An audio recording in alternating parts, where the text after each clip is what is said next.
విజయవాడ సిటీలో బందర్ రోడ్డుకి దగ్గరలో మీరు ఒక స్పేషియస్ త్రిబుల్ బెడ్రూమ్ ఫ్లాట్ కోసం చూస్తున్నారా అండి? అయితే ఈ వీడియో మీకోసమే. మీకు ఫ్లోర్కి ఒక ఫ్లాటే ఉంటుందండి. మీకు ఫ్లాట్ ఇండిపెండెంట్గా ఉంటుంది.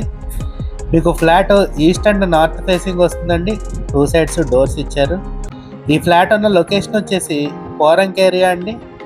మీకు బందర్ రోడ్డుకి వాకబుల్ డిస్టెన్స్లో ఉంటుందండి ఫ్లాట్. మీకు ఈ ఫ్లాట్ 3rd ఫ్లోర్లో ఉంటుందండి. చక్కగా మంచి క్వాలిటీ మెటీరియల్ వాడి కబోర్డ్స్ అన్ని చేయించారండి ఫ్లాట్లో. ఫ్లాట్ మీకు రెడీ టు ఆక్యుపై స్టేజ్లో ఉందండి. ఈ ఫ్లాట్ డైమెన్షన్స్ వచ్చేసి total 1650 SFT, plinth area 1300 SFT and UDS వచ్చేసి 60 స్క్వేర్ యార్డ్స్ ఇస్తున్నారండి. ఈ ఫ్లాట్ ప్రైస్ వచ్చేసి 65 lakhs చెప్తున్నారండి. నెగోషియబుల్ అండి. ఈ ఫ్లాట్ నచ్చినట్టయితే స్క్రీన్ మీద కనపడుతున్న మా నెంబర్కి కాల్ చేయండి.